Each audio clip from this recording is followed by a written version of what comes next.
दोस्तों, अगर आपको हमारी कहानियाँ पसंद आती हैं तो चैनल सब्सक्राइब करो, बेल दबाओ और टेलीग्राम ज्वाइन कर लो। टेलीग्राम पर आपको सारी स्टोरीज बिना इंतज़ार के मिलती हैं और आप अगली कहानी का टॉपिक भी खुद चुन सकते हो।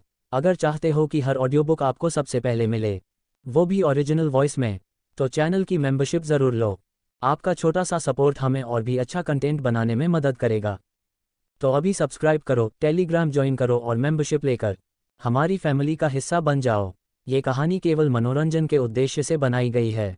इसमें वर्णित सभी पात्र, स्थान, घटनाएं और परिस्थितियां पूरी तरह से लेखक की कल्पना मात्र है।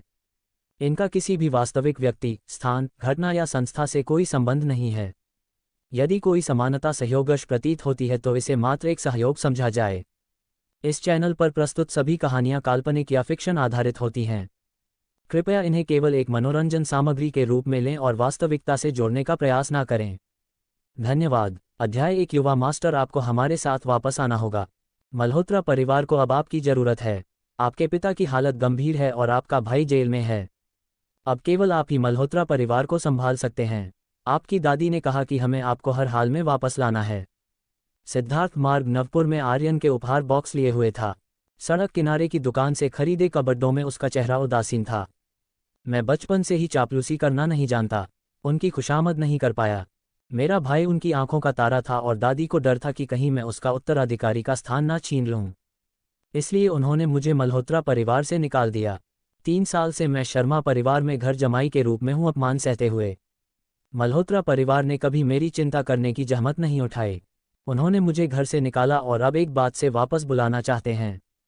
क्या वे सोचते हैं कि मैं आर्यन कोई कुत्ता हूं? मैं अब बस शांति से एक निकम्मा बनकर जीना चाहता हूं। कोई मुझे तंग ना करे। आर्यन तेजी से चला गया। पीछे छोड़कर लोगों का समूह एक दूसरे को देखता रह गया। शर्मा परिवार नवपुर का एक मध्यम दर्जे का परिवार है। 3 साल पहले आर्यन की हालत एक भटके कुत्ते जैसी थी। शर्मा परिवार के बुजुर्ग ने स्वयं उसकी शादी तय की थी। उस समय वह शादी पूरे नवपुर में चर्चा का विषय बनी थी। लेकिन वजह थी कि नेहा ने एक अनजान निकम्मे से शादी की थी, जिससे वह पूरे नवपुर की हंसी का पात्र बन गई थी। आर्यन की असली पहचान केवल शर्मा परिवार के बुजुर्ग को पता थी। लेकिन शादी के 2 महीने बाद ही बुजुर्ग का बीमारी से निधन हो गया। तब से आर्यन की पहचान गुमनाम है और वह एक निकम्मे घर जमाई के रूप में जाना जाता है। 3 साल से आर्यन ने ताने और ठंडी नज़रें से ही, लेकिन मल्होत्रा परिवार से निकाले जाने की तुलना में वह घटना उसके दिल को ज़्यादा ठंडा करती थी। वह इसे स्वीकार कर चुका था। उसकी रील को अब तानों की आदत हो चुकी थी। आज दादी जी शर्मा का जन्मदिन था। आर्यन ने सावधानी से एक उपहार चुना था। ज़्यादा कीमती नहीं, क्योंकि उसे उपहास का सामना करना पड़ना तय था। लेकिन जेब में पैसे ना होने के कारण वह बस इतना ही कर सका। अभी जो हुआ उससे आर्यन का मन शांत था, बल्कि उसे थोड़ी हंसी भी आई। उसका भाई चापलूसी में माहिर था। भले ही वह दादी को खुश कर लेता था, लेकिन उसका घमंड और आवारापन उसे मुसीबत में डालना तय था। शायद यह मल्होत्रा परिवार को नष्ट करने की नियति थी, लेकिन इससे मेरा क्या लेना देना। मैं तो बस शर्मा परिवार का तिरस्कृत घर जमाई हूँ। शर्मा निवास पर लौटते ही एक खूबसूरत आकृति दरवाजे पर बेचैन खड़ी थी। नेहा बेहद सुंदर थी, आर्यन की नाम मात्र की पत्नी। उनकी शादी 3 साल पहले इतनी चर्चा में थी क्योंकि वह इतनी खास थी कि उनकी शादी एक मजाक बन गई थी। आर्यन ने 2 कदमों में 3 कदम भरे और नेहा के पास पहुंचकर बोला, नेहा, तुम किसका इंतजार कर रही हो? नेहा ने घृणा भरी नज़र से आर्यन को देखा और कहा, दादी के लिए उपहार तैयार है। आर्यन ने अपने हाथ में उपहार बॉक्स उठाया और बोला, हाँ तैयार है। मैंने इसे बड़े ध्यान से चुना है। नेहा ने उसकी ओर देखा भी नहीं। उसे समझ नहीं आता था कि 3 साल पहले उसके दादाजी को क्या सूझा था कि उन्होंने उसकी शादी आर्यन से कर दी और उसे घर जमाई बनाया। नेहा को और हैरानी इस बात की थी कि दादाजी ने मरने से पहले उसका हाथ पकड़कर कहा था कि वह आर्यन को कम ना आके। 3 साल हो गए। नेहा को समझ नहीं आया कि इस निकम्मे में ऐसा क्या था जो दादाजी की नज़र में खास था। अगर शर्मा परिवार की इज्जत का सवाल ना होता तो वह कब का आर्यन से तलाक ले चुकी होती। बाद में बेकार की बातें मत करना, आज सारे रिश्तेदार होंगे। तुम्हारा मजाक बनना तय है।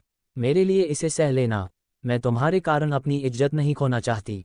नेहा ने चेतावनी दी। आर्यन ने मुस्कुराते हुए सिर हिलाया, बेपरवाह दिखते हुए। आर्यन की इस हरकत को देखकर नेहा का मन हुआ कि वह अपना सिर दीवार में दे मारे। ना उसका कोई बैकग्राउंड है और अगर कुछ हुनर होता तो बात अलग थी। लेकिन 3 साल में उसने घर में झाड़ू पोछा, कपड़े धोने और खाना बनाने के अलावा कुछ नहीं किया। आर्यन को नेहा के इस रवैया से कोई शिकायत नहीं थी, क्योंकि उनकी शादी बिना किसी भावनात्मक आधार के हुई थी। उस जैसे निकम्मे से शादी करना नेहा के लिए नाइंसाफी थी, इसलिए वह नेहा को समझ सकता था। दोनों लिविंग रूम में दाखिल हुए, जहां शर्मा परिवार के लगभग सारे रिश्तेदार जमा थे और माहौल काफी जीवंत था। नेहा, तुम आखिरकार आ गई। आज दादी का जन्मदिन है। इतनी देर कैसे हो गई? क्या तुम दादी के लिए कोई सरप्राइज तैयार कर रही थी?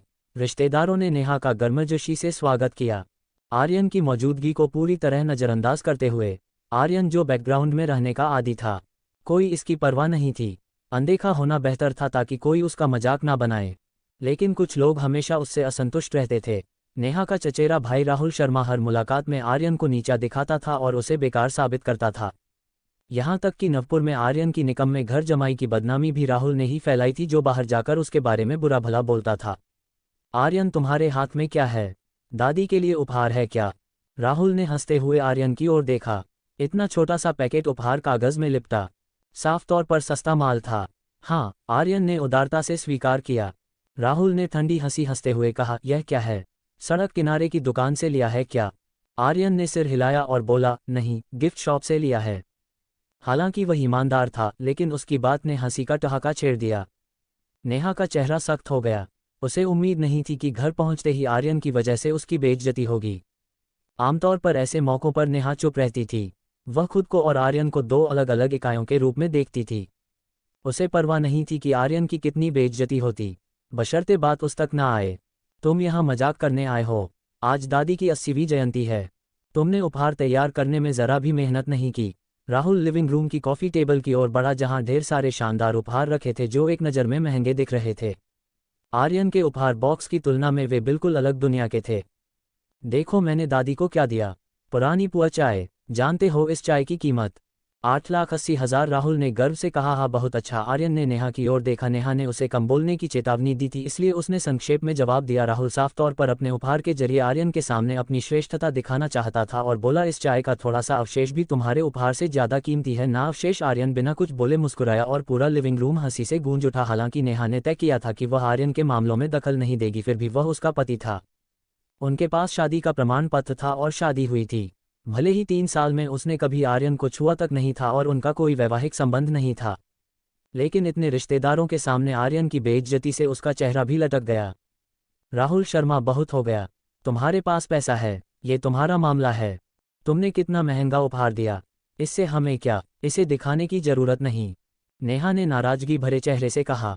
आर्यन ने हैरानी से नेहा की ओर देखा। 3 साल में ये पहली बार था जब नेहा ने उसके लिए आवाज़ उठाई थी। दिखावा? नेहा, तुम गलत हो। क्या मुझे एक निकम्मे के सामने दिखावा करने की ज़रूरत है? मुझे बस लगता है कि उसने दादी के जन्मदिन को गंभीरता से नहीं लिया और तुम वह अनजान है। उसके पास उपहार देने के लिए पैसे नहीं है। तुमने उसकी मदद क्यों नहीं की?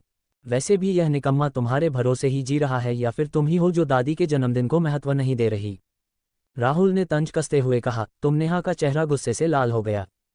उसका परिवार शर्मा परिवार में सबसे निचले पायदान पर था और उनकी आर्थिक स्थिति सबसे खराब थी। वह सचमुच लाखों के उपहार नहीं दे सकती थी।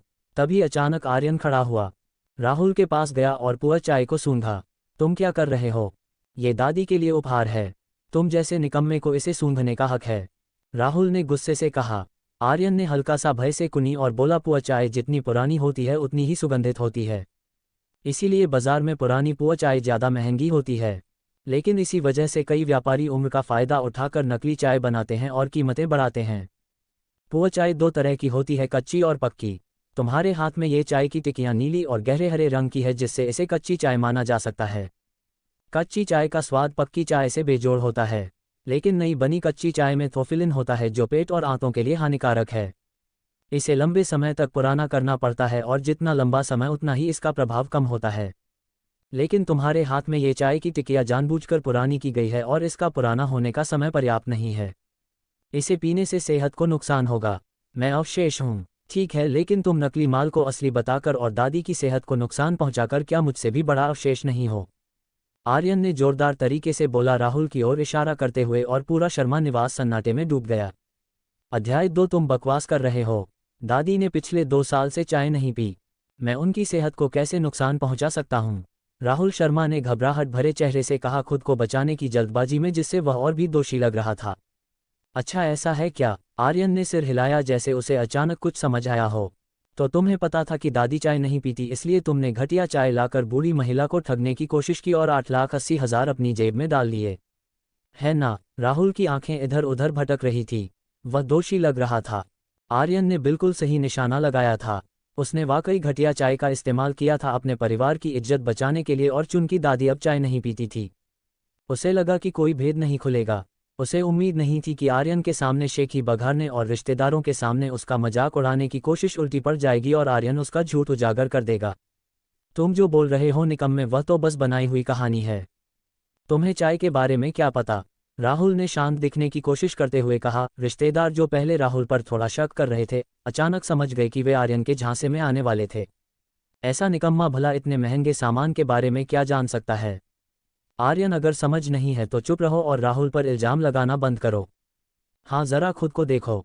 तुम हो कौन? बन रहे हो विशेषज्ञ। तुम्हें अच्छे और बुरे में फ़र्क भी पता है। तुम तो बस नमक और अजीनोमोटो में फ़र्क बता सकते हो, है ना? आखिर तुम घर का काम करने वाले जो ठहरे। हंसी का एक और जोरदार ठहाका गूंजा जो खासा कर्कश था। आर्यन ने कोई बहस नहीं की। शर्मा परिवार में कोई उसकी बराबरी नहीं कर सकता था, लेकिन विशेषज्ञता एक पहाड़ की तरह होती है। इन अनजान लोगों को समझाना बेकार था। यह क्या शोर है? तभी एक बूढ़ी आवाज़ सुनाई दी। दादी जी शर्मा, शर्मा परिवार की मुखिया, आखिरकार सामने आए। सारे रिश्तेदार एक एक करके खड़े हो गए। उनका रवैया बेहद सम्मानजनक था। शर्मा परिवार के बुजुर्ग के निधन के बाद से दादी जी शर्मा ने परिवार की बागडोर संभाली थी। उनकी स्थिति किसी रानी माँ जैसी थी। परिवार के छोटे बड़े हर फैसले पर उनकी मोहर लगती थी। शर्मा परिवार के रिश्तेदार आज जो कुछ थे वह दादी जी शर्मा की वजह से था। कुछ लोग चाहते थे कि दादी जी शर्मा जल्दी मर जाए ताकि वे असली सत्ता हथिया सके, लेकिन दादी जी शर्मा की सेहत अच्छी थी। हाल के वर्षों में उन लोगों की इच्छाएं पूरी होती नहीं दिख रही थी। दादी, राहुल ने आपके लिए पुरानी पुर चाय लाई है। देखिए यह असली है या नकली। नेहा ने आर्यन की ओर देखते हुए कहा। उसे नहीं पता था कि क्या हो रहा था, लेकिन उसे आर्यन की बातों पर यकीन हो गया था। शायद उसके दिल में भी इस झूठ को उजागर करने की इच्छा थी। राहुल ये सुनते ही घबरा गया। दूसरे लोग चाय की सत्यता नहीं बता सकते थे, लेकिन दादी ने दशकों तक चाय पी थी और वह निश्चित रूप से फर्क बता सकती थी। उन्हें जांचने देना अपने सिर को कटघरे में डालने जैसा था। क्या बात है? लाओ मुझे दिखाओ, दादी जी शर्मा ने कहा। राहुल का चेहरा ऐसा था जैसे वह फांसी पर जा रहा हो और उसने चाय की टिकिया दादी को सौंप दी। नेहा आर्यन के लिए कुछ तारीफ बटोरना चाहती थी और जल्दी से बोली। आर्यन ने ही इसकी गड़बड़ी पकड़ी। दादी जी शर्मा के झुर्रीदार चेहरे पर नाराजगी उभरी।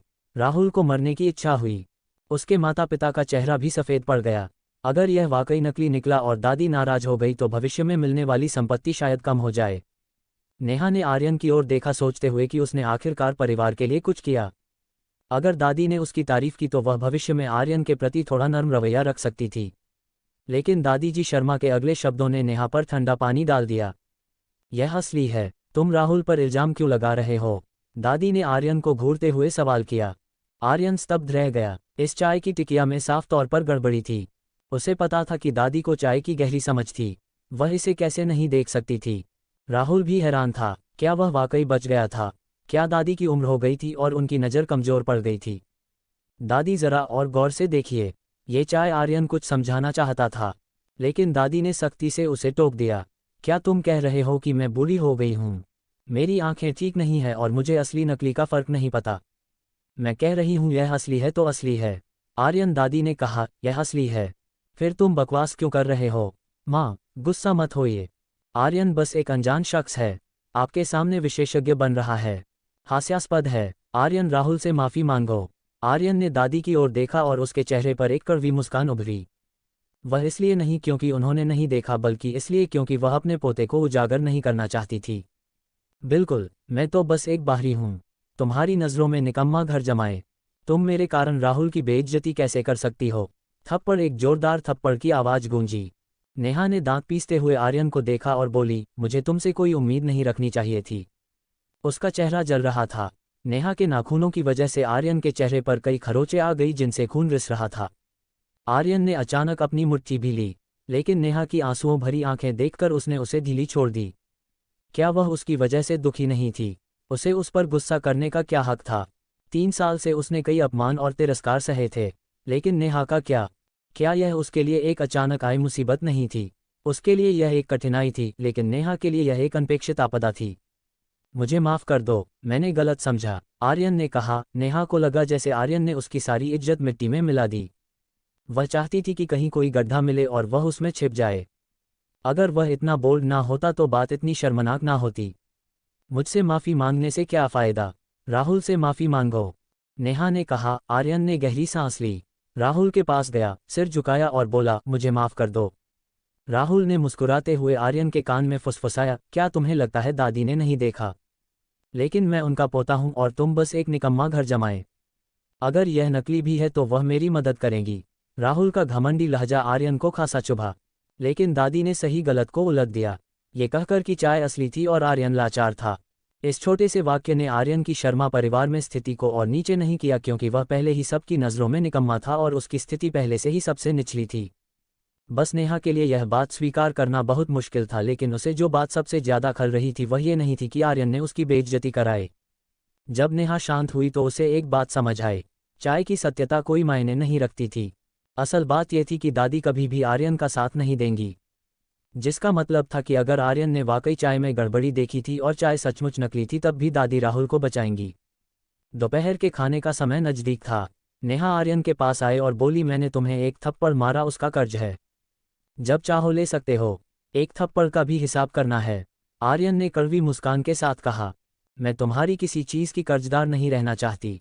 तुम भी जानते हो कि हमारा तलाक होना तय है, बस समय की बात है, नेहा ने कहा। आर्यन ने नेहा की पीठ को रेस तरह की ओर जाते हुए देखा और ना जाने कहाँ से हिम्मत आई।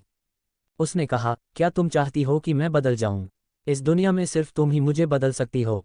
नेहा ने मुड़कर देखा एक बहुत ही उदास मुस्कान के साथ। अपनी औकात मत भूलो, शर्मा परिवार में तुम्हें कभी महत्व नहीं मिलेगा, और वैसे भी तुम कोई छिपा हुआ हीरा नहीं हो। दोपहर के खाने के समय रेस्तरां में बैठने की व्यवस्था परिवार की हैसियत के हिसाब से थी। आर्यन जो एक घर जमाई था, उसे स्वाभाविक रूप से सबसे छोटी मेज पर जगह दी गई जो दादी जी शर्मा से सबसे दूर थी। इसके अलावा उसकी मेज पर बैठे लोग शर्मा परिवार के नौकर और सफाई कर्मी थे। खाना खाते समय कोई घबराया हुआ रेस्तरां में दौड़ता हुआ आया। माताजी कोई उपहार देने आया है, उसने दादी जी शर्मा से कहा। दादी जी शर्मा का जन्मदिन बाहरी लोगों को आमंत्रित किए बिना मनाया जाता था और यह सालों से ऐसा ही था। इसके अलावा शर्मा परिवार नवपुर में सिर्फ एक मध्यम दर्जे का परिवार था, इसलिए कोई विशेष रूप से उनकी खुशामद करने नहीं आता था। कौन है? दादी जी शर्मा ने पूछा। उन्होंने कहा कि वे मल्होत्रा परिवार से हैं।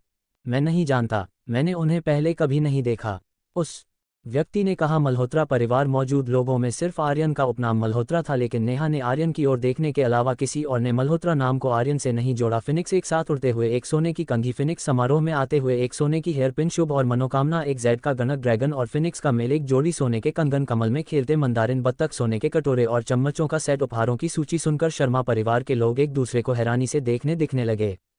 ये दादी जी शर्मा के लिए उपहार नहीं थे, ये तो दहेज था। नकद दहेज 80,000। शर्मा परिवार स्तब्ध रह गया। अध्याय 3। जब चटक लाल 100-100 के नोट उनके सामने रखे गए तो शर्मा परिवार का पूरा भोजन कक्ष सन्नाटे में डूब गया। केवल तेज सांसों की आवाज सुनाई दे रही थी।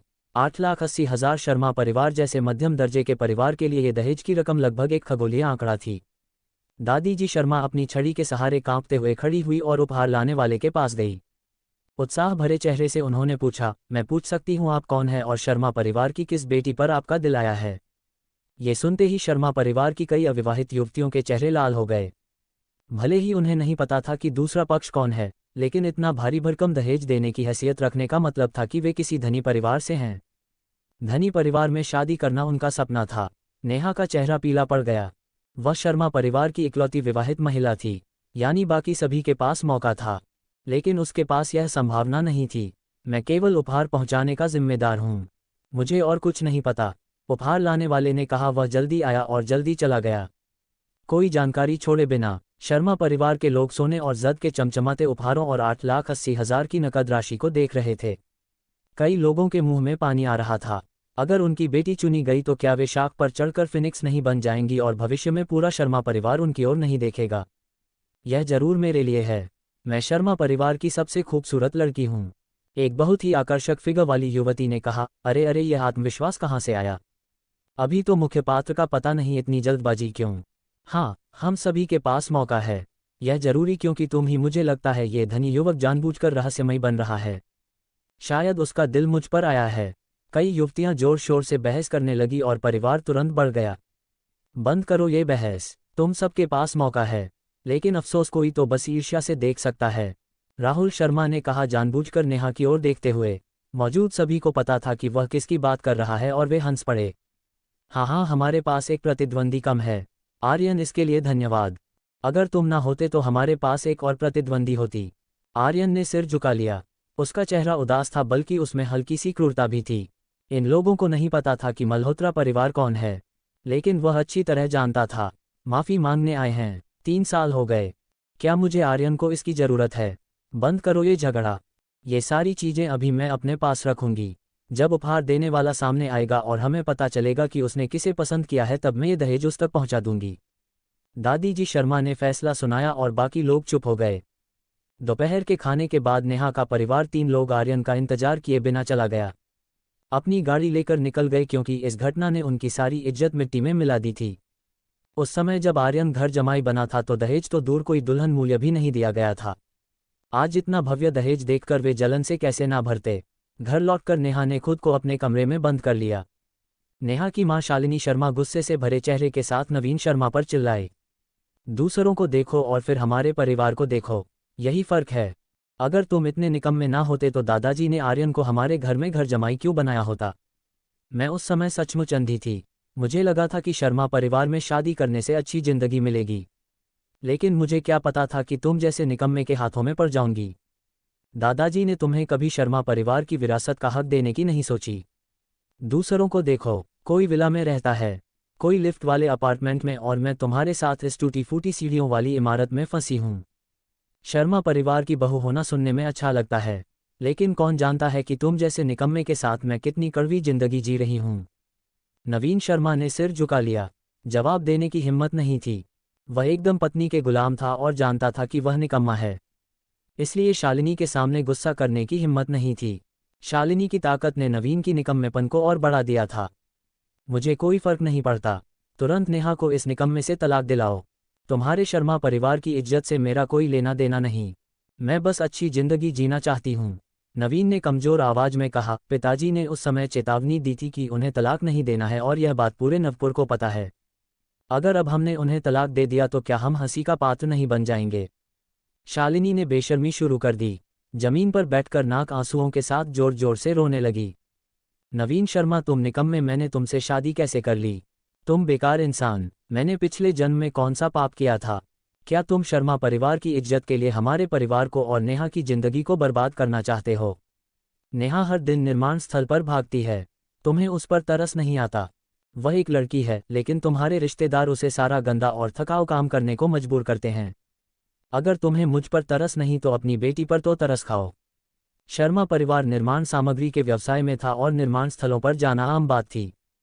सारा काम नेहा के सिर पर इसलिए पड़ता था क्योंकि उनका परिवार शर्मा परिवार में सबसे निचले पायदान पर था। नवीन अपना दर्द छिपा नहीं सका। वह जानता था कि यह सब इसलिए हुआ क्योंकि वह सबसे निकम्मा था। इसीलिए दादाजी ने आर्यन को उनके घर में ठूस दिया था। इस सब की सबसे ज्यादा जिम्मेदारी उसकी थी, लेकिन तलाक के मामले में उसका कोई बस नहीं था। दादी जी शर्मा नेहा और आर्यन को जिंदगी भर निकम्मा रहने देंगी, लेकिन शर्मा परिवार की बेइज्जती नहीं होने देंगी। उस समय की शादी पहले ही मजाक बन चुकी थी। 3 साल बाद ये बात धीरे धीरे भुला दी गई थी।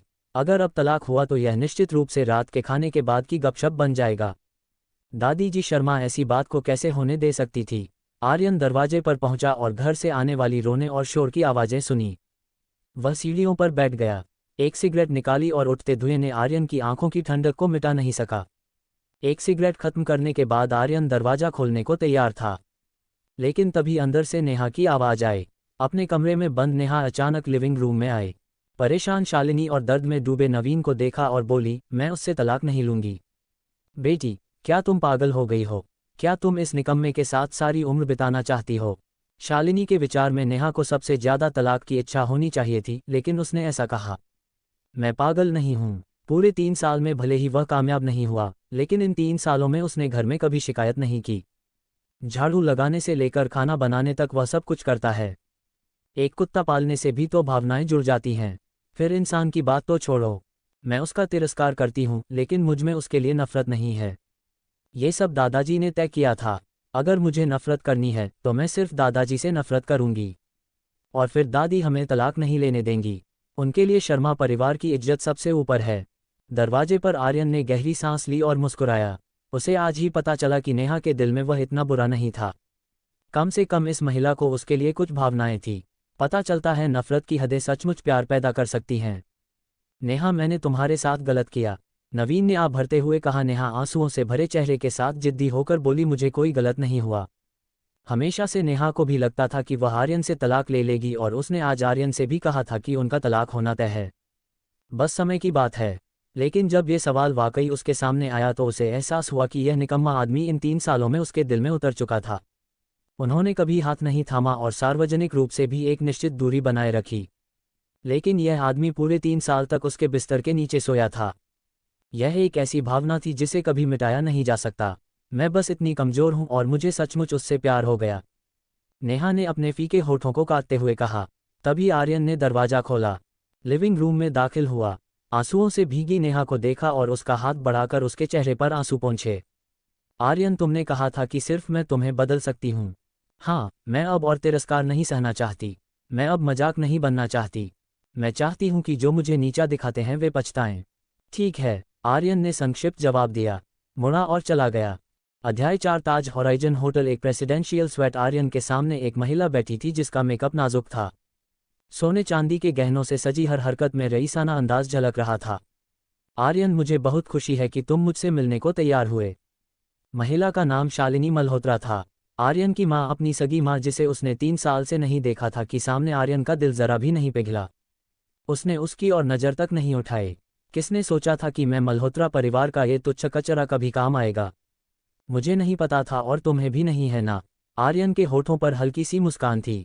आर्यन, मुझे पता है कि 3 साल पहले जो हुआ वह तुम्हारे साथ बहुत नाइंसाफ़ी थी, लेकिन ये तुम्हारी दादी का फैसला था, मैं कुछ नहीं कर सकती थी। शालिनी मल्होत्रा ने कुछ भावुक होकर कहा। आर्यन ने सिर हिलाया और बोला, 3 साल तो तुम्हारी नज़र में नाइंसाफ़ी सिर्फ 3 साल पहले शुरू हुई। 13 साल पहले वह 12 साल का था और जन्मदिन के केक पर सिर्फ उसका नाम था। तुम सब उसके लिए खुश थे, लेकिन तुम भूल गए कि मैं उससे सिर्फ 5 मिनट छोटा था। उस समय से ही नाइंसाफ़ी मेरे हिस्से आ चुकी थी। 13 साल तक उसने अपनी बातों से तुम सबको जीत लिया, और मैंने कितनी भी कोशिश की, चाहे मैंने समुदाय में कितना ही शानदार प्रदर्शन किया, तुमने कभी ध्यान नहीं दिया। अगर वह जेल ना गया होता तो क्या तुम मुझसे मिलने आती? अगर मल्होत्रा परिवार में उत्तराधिकारी की कमी ना होती तो क्या तुम्हें याद रहता कि इस दुनिया में कोई आर्यन भी है? वह मेरी दादी बनने के लायक नहीं, और तुम मेरी माँ बनने के लायक नहीं। यह अकाट्य शब्द सुनकर शालिनी मल्होत्रा ने अपना चेहरा ढक लिया और रोने लगी। मल्होत्रा परिवार मुझ पर बहुत कुछ बकाया है और मैं इसे एक एक करके वापस लूंगा, उसने कहा। वह अब और तिरस्कार नहीं सहना चाहती। वह दूसरों की नज़रों में मजाक नहीं बनना चाहती। शालिनी मल्होत्रा ने गहरी सांस ली, अपने भावनाओं को शांत किया और बोली, नवपुर में एक नई कंपनी स्थापित होगी और तुम उसकी पूरी जिम्मेदारी संभालोगे। हाँ, क्या यह उनका मेरे लिए इम्तिहान है? भले ही मल्होत्रा परिवार में उत्तराधिकारी की कमी हो, फिर भी वह मेरी काबिलियत पर शक करती हैं। आर्यन ने शालिनी की ओर तीखी नज़रों से देखा। नई कंपनी सुनने में अच्छा लगता है कि आर्यन को बॉस बनाया जा रहा है, लेकिन आर्यन जानता था कि यह सिर्फ उसकी दादी द्वारा रखा गया एक इम्तिहान था। नवपुर की कंपनी को अच्छे से चलाने पर ही उसे मल्होत्रा परिवार का उत्तराधिकारी बनने का मौका मिलेगा। शालिनी मल्होत्रा ने बिना कुछ बोले सिर हिलाया। ठीक है, मैं उन्हें दिखाऊंगा कि मल्होत्रा परिवार का उत्तराधिकारी बनने का हकदार कौन है। उन्हें मेरे तिरस्कार का अंजाम दिखाऊंगा, लेकिन ये सब मैं मल्होत्रा परिवार के लिए नहीं बल्कि उसके लिए कर रहा हूँ।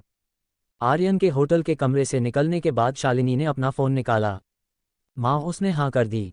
मुझे उम्मीद है कि वह मुझे निराश नहीं करेगा, वरना मैं मल्होत्रा परिवार की सारी संपत्ति दान कर दूंगी, लेकिन उसे एक पैसा नहीं दूंगी। शालिनी हिचकिचाई, लेकिन आखिरकार कुछ नहीं बोली, क्योंकि ना सिर्फ मल्होत्रा परिवार की बूढ़ी औरत बल्कि वह खुद भी आर्यन के भाई को ज़्यादा महत्व देती थी। अगर मजबूरी ना होती तो वह अपने जीवन में कभी नवपुर ना आती। अगले दिन एक चौंकाने वाली खबर ने नवपुर में तूफान मचा दिया। राजगढ़ का मल्होत्रा परिवार नवपुर में एक नई कंपनी स्थापित करने जा रहा था। पूर्वी भारत में रियल एस्टेट का दिग्गज होने के नाते ये निश्चित रूप से नवपुर के सिद्धार्थ को बहुत बढ़ावा देगा। अनगिनत नज़रें मल्होत्रा परिवार की नई कंपनी पर टिकी थी, सहयोग की उम्मीद में। 3 दिन बाद मल्होत्रा परिवार ने नवपुर में आधिकारिक तौर पर लिस्टिंग की निर्वाण प्रॉपर्टीज। जब लोग सोच रहे थे कि मल्होत्रा परिवार की नई कंपनी का नाम इतना अजीब क्यों है, तभी एक और बड़ा धमाका हुआ। निर्वाण प्रॉपर्टीज ने शहर के पश्चिमी हिस्से की सारी अविकसित बंजर जमीन खरीद ली ताकि एक बिल्कुल नया शहरी क्षेत्र बनाया जाए। कोई भी निर्वाण प्रॉपर्टीज की ताकत पर शक नहीं करता था और जैसे ही खबर आई कई लोगों का मानना था कि भविष्य में नवपुर में पश्चिम विहार सबसे समृद्ध जगह होगी। देखते ही देखते निर्वाण प्रॉपर्टीज के दफ्तर की चौखट लगभग टूट गई। अनगिनत लोग सहयोग के लिए दरवाजे पर पहुंच गए। पश्चिम विहार में हिस्सेदारी की उम्मीद में शर्मा परिवार निर्माण सामग्री का व्यवसाय करता था और स्वाभाविक रूप से इस मौके का फायदा उठाना चाहता था। कुछ लोगों को शक था कि राजगढ़ का मल्होत्रा परिवार वही मल्होत्रा परिवार है जिसने दहेज भेजा था। इससे शर्मा परिवार की अविवाहित युवतियां बहुत खुश थीं, इतनी उत्साहित कि कई रातों तक उन्हें नींद नहीं आई। आखिर राजगढ़ के मल्होत्रा परिवार में शादी का लालच बहुत बड़ा था। अफसोस ये बात जल्द ही खारिज हो गई क्योंकि शर्मा परिवार सहयोग के लिए गया। चाहे कोई भी सामने आया, निर्वाण प्रॉपर्टीज ने उसे साफ मना कर दिया और मना भी बहुत खुशी से किया। इस दिन शर्मा परिवार के सारे रिश्तेदार मौजूद थे और कंपनी में एक आंतरिक बैठक हुई। दादी जी शर्मा निदेशक की कुर्सी पर बैठी थी। हताश रिश्तेदारों को देखते हुए बोली, इस बार हमारे कई प्रतिद्वंदी हैं, लेकिन आपको साफ होना चाहिए अगर हम निर्वाण प्रॉपर्टीज के साथ सहयोग कर पाए तो ये शर्मा परिवार को कितना फायदा पहुंचाएगा और शायद हमें नवपुर में प्रथम श्रेणी का परिवार बना दे। इसलिए हमें यह मौका किसी भी हाल में नहीं गंवाना चाहिए। माँ, हम सब ने कोशिश की लेकिन हमें निर्वाण प्रॉपर्टीज के मालिक से मिलने तक का मौका नहीं मिला। हाँ, पता नहीं हमारा निर्वाण प्रॉपर्टीज से तालमेल नहीं बैठ रहा। लगता है कि हमें दहेज भेजने वाला मल्होत्रा परिवार राजगढ़ का मल्होत्रा परिवार बिल्कुल नहीं है। सब उदास थे और दादी जी शर्मा ने गुस्से से कहा, अब तुम अपनी नाकामी को इस बेतु के बहाने पर डाल रहे हो कि तालमेल नहीं बैठ रहा। जब तक निर्वाण प्रॉपर्टीज ने कोई साझेदार तय नहीं किया तब तक हमारे शर्मा परिवार के पास मौका है। अगर तुमने नहीं देखा तो कंपनी के दरवाजे पर जाओ और इंतजार करो। हर कोई बारी बारी से एक दिन वहां खड़ा होगा। हर कोई बारी बारी से एक दिन सिर्फ निर्वाण प्रॉपर्टीज के दरवाजे पर खड़ा होना ये तो मजाक नहीं था। मौजूद शर्मा परिवार के रिश्तेदार सभी इज्जत की फिक्र करने वाले लोग थे और वे इस तरह की शर्मनाक बात करने को तैयार नहीं थे। नेहा ने सिर झुका रखा था। ये दृश्य राहुल शर्मा ने देख लिया जो मन ही मन हंसा। इस तरह का कठिन काम करने के लिए वह सबसे सही थी, फिर भी छिपना चाहती थी। दादी, नेहा के पास हाल में कोई काम नहीं है, हमारे पास ढेर सारा काम है, क्यों ना उसे अकेले जाने दिया जाए, राहुल शर्मा ने सुझाव दिया। इस बात को तुरंत दूसरों का समर्थन मिल गया। हाँ, वैसे भी नेहा के पास कोई काम नहीं है, हम उसे कंपनी में मुफ्तखोर नहीं रहने दे सकते। अगर कंपनी का खाना खाना है तो स्वाभाविक रूप से कंपनी के लिए मेहनत करनी होगी। ये काम उसके लिए सबसे सही है। नेहा ने सिर नहीं झुकाया था कि वह छिपना चाहती थी, बल्कि उसका फ़ोन वाइब्रेट हुआ था। किसी ने उसे मैसेज भेजा था। मैसेज आर्यन ने भेजा था और उसका कंटेंट भी बहुत साधारण था। निर्वाण प्रॉपर्टीज के साथ सहयोग की बातचीत का मौका हासिल करने की कोशिश करो। नेहा को समझ नहीं आया कि आर्यन ने उसे ऐसा मैसेज क्यों भेजा। बाकी सबको मना कर दिया गया था, क्या वह सामने आने पर बातचीत कर पाएगी? नेहा, क्या तुम तैयार हो? दादी जी शर्मा ने सीधे सामने देखा, नेहा की ओर नज़र भी नहीं उठाए। नेहा इस तरह के कठिन काम की आदी थी, सारे अधूरे काम इल्जाम लेने की चीज़ें। कब ऐसा हुआ कि यह उसे ना करना पड़ा हो? दादी, मैं तैयार हूँ, राहुल शर्मा ने जयंत मुस्कान बिखेरी और कहा, नेहा आलस मत करना। अगर तुम निर्वाण प्रॉपर्टीज के मालिक से मिलने का मौका गंवा दी तो तुम इसे झेल नहीं पाओगी। हाँ, ये हमारे शर्मा परिवार का मौका है, सिर्फ जल्दी हाँ मत कह देना और फिर आलस करना। क्यों ना ऐसा करें, एक सिक्योरिटी गार्ड को उसके साथ भेजें ताकि वह इस मामले को दिल से ना ले। इन बातों को सुनकर नेहा के दांत गुस्से से भये। वह भी शर्मा परिवार की सदस्य थी, लेकिन इस मीटिंग रूम में उसे बाहरी की तरह ट्रीट किया जा रहा था और उसे निगरानी के लिए किसी की जरूरत थी।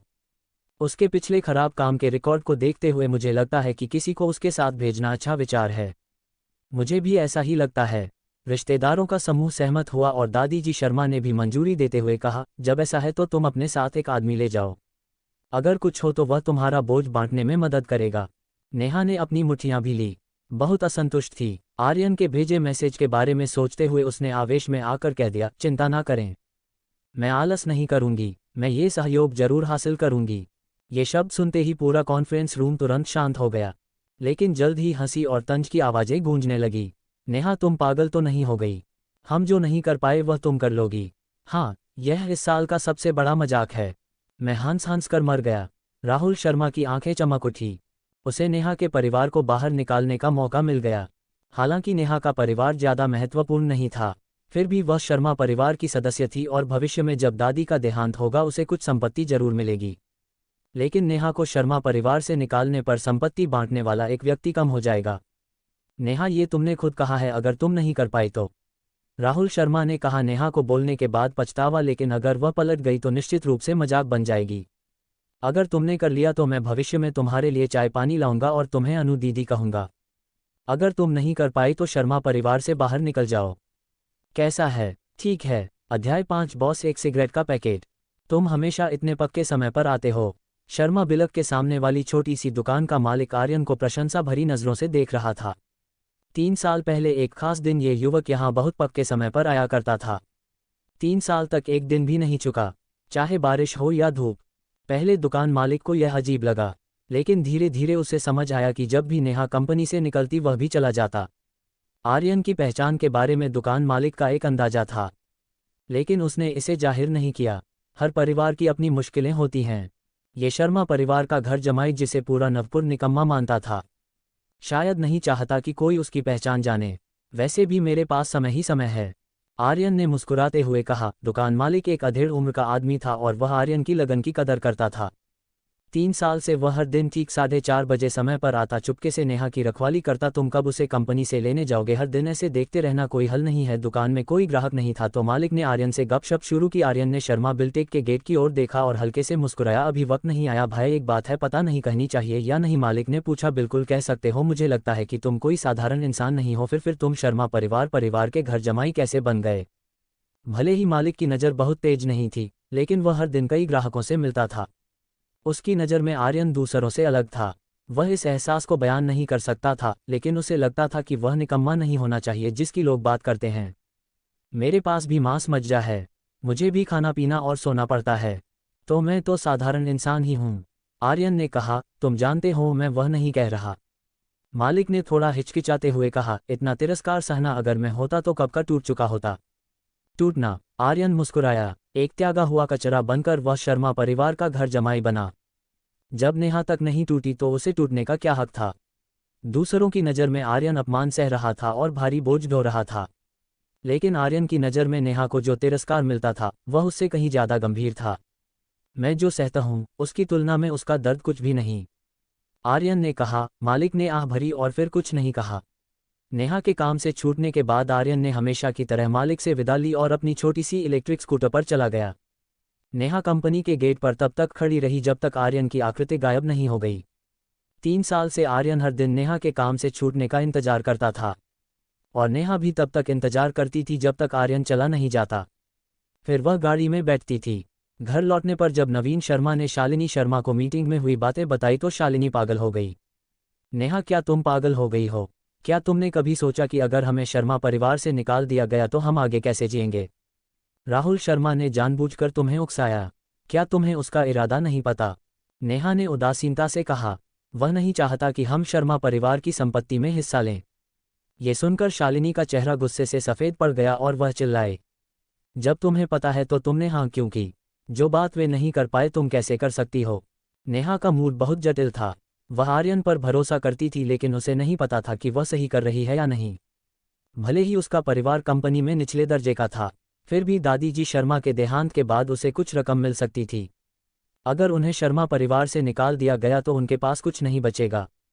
अपने भविष्य को दांव पर लगाकर आर्यन पर भरोसा करना बहुत बड़ी कीमत थी, लेकिन बात निकल चुकी थी तो क्या वह अब मुंह कर सकती थी? माँ, क्या तुम्हें मुझ पर इतना भी भरोसा नहीं है? नेहा ने कहा। शालिनी ने गुस्से में सीना पीटते हुए कहा, मैं तुम पर भरोसा कैसे करूं? शर्मा परिवार के सारे रिश्तेदार नाकाम रहे, तुम कैसे कामयाब हो सकती हो? कैसे? नेहा को वाकई नहीं पता था। क्यों? क्योंकि उसने यह बात पूरी तरह आर्यन के मैसेज की वजह से मानी थी। तभी आर्यन घर लौटा और नेहा के पास आकर शालिनी से बोला, माँ, आपको उस पर भरोसा करना चाहिए। नेहा ये जरूर कर सकती है। शालिनी ने आर्यन को झुंझुलाहट भरी नज़र से देखा और ठंडे स्वर में कहा, इसका तुमसे क्या लेना देना?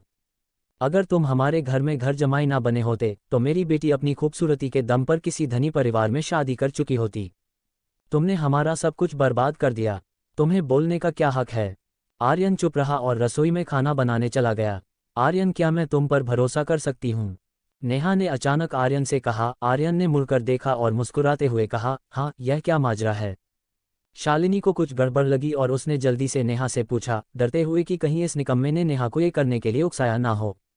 तू इधर आ और साफ साफ बता, क्या तू भी इस मामले में शामिल है? क्या तूने नेहा को ये करने के लिए कहा? शालिनी ने आर्यन से सवाल किया। नेहा जानती थी कि अगर शालिनी को मैसेज के बारे में पता चला तो वह निश्चित रूप से आर्यन के लिए मुश्किल खड़ी करेगी और शायद उसे घर से भी निकाल दे। माँ, यह फैसला मैंने लिया, इसका उससे कोई लेना देना नहीं। नेहा ने कहा, उससे लेना देना नहीं? मुझे लगता है तू इस निकम्मे के चक्कर में अंधी हो रही है। क्या तू उसकी बातों पर भरोसा कर सकती है? नेहा, क्या तू पागल हो गई है? शालिनी ने नेहा का कंधा पकड़ लिया और क्योंकि वह बहुत भावुक थी, उसने नेहा का कंधा इतनी जोर से दबाया कि दर्द होने लगा।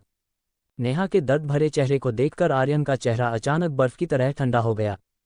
उसने शालिनी की कलाई पकड़ ली और ठंडे स्वर में कहा, नेहा कर सकती है या नहीं ये कल पता चल जाएगा। तुम उस पर भरोसा करने को तैयार क्यों नहीं हो? शालिनी तिलमिला उठी। इस निकम्मे को बोलने की बारी कब से आ गई? मुझे छोड़, हमारे घर में तुझे बोलने का कोई हक नहीं, शालिनी ने कहा। आर्यन ने शालिनी को ठंडी नज़रों से देखा, जरा भी पीछे नहीं हटा। ये पहली बार था जब उसने शर्मा परिवार में इतनी दृढ़ता दिखाई थी। आर्यन की आंखों में देखकर शालिनी को अचानक थोड़ा डर लगा, जैसे वह उसे मार डालेगा। देखकर कि माहौल ठीक नहीं है, नवीन शर्मा जल्दी से बीच बचाव करने आए। पहले छोड़ दो, बात अब यहाँ तक आ चुकी है, बहस करने से क्या फ़ायदा? अब हम बस पूरी कोशिश कर सकते हैं कि नेहा ये काम पूरा कर ले। शालिनी ने नेहा को छोड़ा तो आर्यन ने भी छोड़ दिया और नेहा से कहा, मैं खाना बनाने जा रहा हूँ। शालिनी ने गुस्से से दांत पीसे अपनी लाल कलाई को देखा और तीखे स्वर में बोली, जल्दी या देव मैं कोई ना कोई तरीका निकालूंगी कि तुझे हमारे घर से निकाल दूं। निकम्मे खाने के समय शालिनी खाने की मेज पर नहीं आई। नवीन शर्मा ने खाने की मेज पर निर्वाण प्रॉपर्टीज के बारे में बहुत कुछ कहा। वह भी मन ही मन बहुत डरा हुआ था, क्योंकि अगर नेहा कल कामयाब नहीं हुई तो राहुल शर्मा और शर्मा परिवार के रिश्तेदार निश्चित रूप से उन्हें नहीं छोड़ेंगे। अगर वे सचमुच शर्मा परिवार से निकाल दिए गए तो उनका सब कुछ खत्म हो जाएगा। खाने के बाद आर्यन ने नहाया और कमरे में लौटा तो देखा कि नेहा बिस्तर पर बैठी उसकी ओर एकक देख रही थी। आर्यन फर्श पर लेट गया और नेहा से बोला, निर्वाण प्रॉपर्टीज का मालिक मेरा सहपाठी है। ओह, नेहा ने साधारण सा जवाब दिया और आगे कुछ नहीं पूछा। कमरा इतना शांत था कि सुई गिरने की आवाज़ भी सुनाई देती। 3 साल से हर दिन यही हाल था, लेकिन आज नेहा का मूड थोड़ा अजीब था, खासकर जब आर्यन ने शालिनी का हाथ पकड़ा था। नेहा ने पहले कभी उस तरह की नज़र नहीं देखी थी। अब कंपनी पर मेरा इंतजार मत करना, नेहा ने अचानक कहा। आर्यन थोड़ा हैरान हुआ, उसे उम्मीद नहीं थी कि नेहा को इस बारे में पता था। ठीक है, नेहा ने आर्यन की ओर पीठ कर ली, अपने होठों को जोर से काटा और ना जाने क्यों उसके दिल में एक लहर उठी। वह हमेशा सोचती थी कि वह आर्यन से तलाक आसानी से ले सकती है, लेकिन जब शालिनी ने कल ये बात उठाई तो उसे एहसास हुआ कि वह ऐसा नहीं कर सकती। यह आदमी चाहे कितना ही निकम्मा हो, पूरे 3 साल से उसके साथ था। चाहे बाहर की दुनिया उसके बारे में कितना ही बुरा बोले, चाहे उसका रवैया उसके प्रति कितना ही ठंडा रहा हो, वह हमेशा उसके सामने एक चमकती मुस्कान लाता था। लोगों के दिल मांस के बने होते हैं और नेहा का दिल पत्थर का नहीं था। उसे अब पता था कि वह वास्तव में बहुत पहले से उसके साथ रहने की आदी हो चुकी थी। मुझे कंपनी के गेट पर लेने आया करो। आर्यन पर जैसे बिजली गिरी। नेहा की बगल में लेटी पीठ को देखते हुए उसका स्तब्ध चेहरा धीरे धीरे खुशी से भर गया। नेहा आर्यन का चेहरा नहीं देख सकती थी और काफ़ी देर तक उसका जवाब नहीं सुनकर उसे लगा कि वह नतशुक है। उसने असंतुष्ट होकर कहा, अगर तुम नहीं चाहते तो रहने दो। आर्यन अचानक उठ बैठा और उत्साह से बोला, मैं चाहता हूँ, मैं चाहता हूँ। नेहा ने आर्यन का उत्साह महसूस किया और उसकी आंखों से मोतियों की तरह 2 आंसू धुले पड़े। पता चला उसे ज़्यादा कुछ नहीं चाहिए था। इन 3 सालों के लिए मुझे माफ़ कर दो। अध्याय 6। अगले दिन राहुल शर्मा अपने कार्यालय में बैठे थे जब एक फ़ोन कॉल ने उन्हें इतना हंसाया कि उनकी आंखों में आंसू आ गए। शर्मा परिवार के कई अन्य लोग भी वहां मौजूद थे। राहुल को बिना कारण हंसते देखकर हैरान थे। राहुल, क्या हुआ? इतना मज़ेदार क्या है? बस हंस मत, जल्दी हमें बता।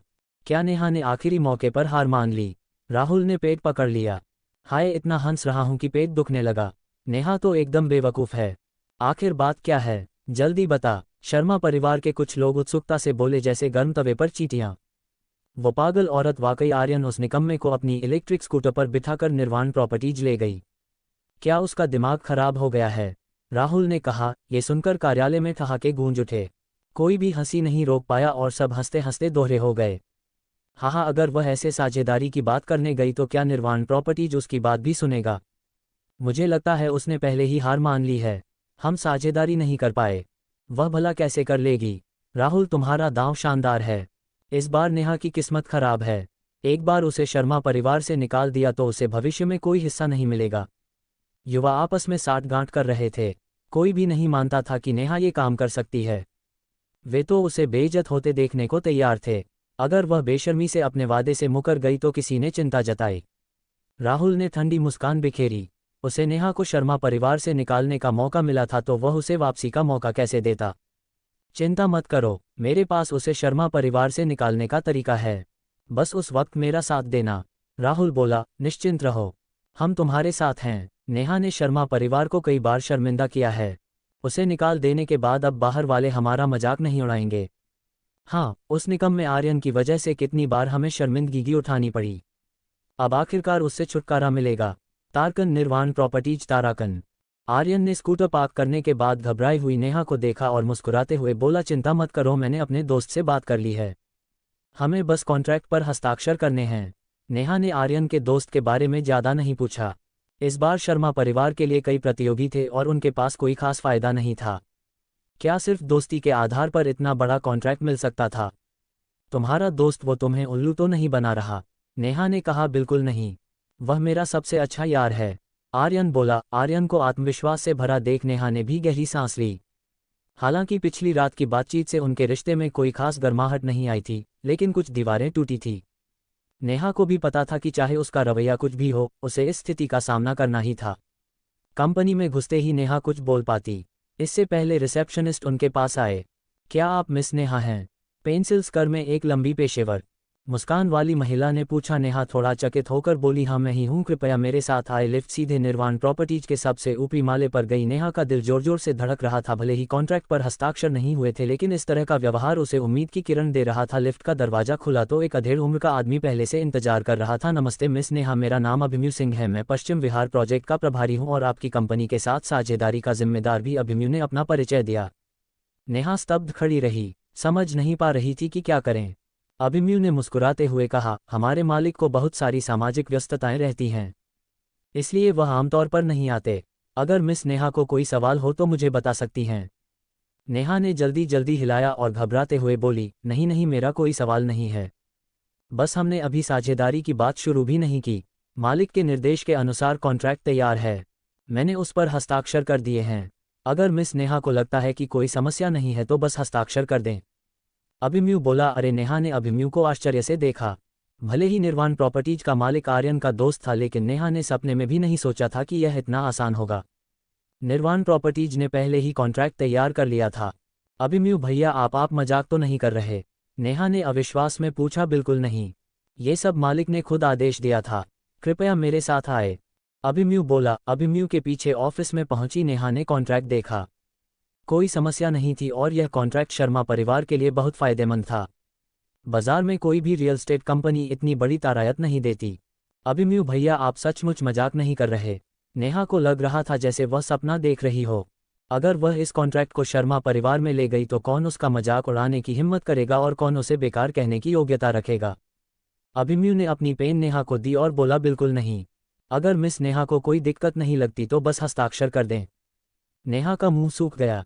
सब कुछ इतना आसान हो रहा था। लगता था कि आर्यन का अपने दोस्त से रिश्ता वाकई गहरा था, लेकिन वह इतने ताकतवर इंसान को कैसे जान सकता था? कॉन्ट्रैक्ट हाथ में लिए नेहा निर्वाण प्रॉपर्टीज से बाहर निकली जैसे उसकी आत्मा कहीं खो गई हो। दूर से एक चोर छिपे आदमी ने ये देखा और फटाफट फोन निकालकर राहुल को खबर दी। ये खबर पाकर राहुल फूला नहीं समाया और तुरंत एक आंतरिक बैठक बुलाने की योजना बनाई। वह इस बैठक में नेहा को शर्मा परिवार से निकालना चाहता था। क्या हुआ? आर्यन नेहा के पास आया।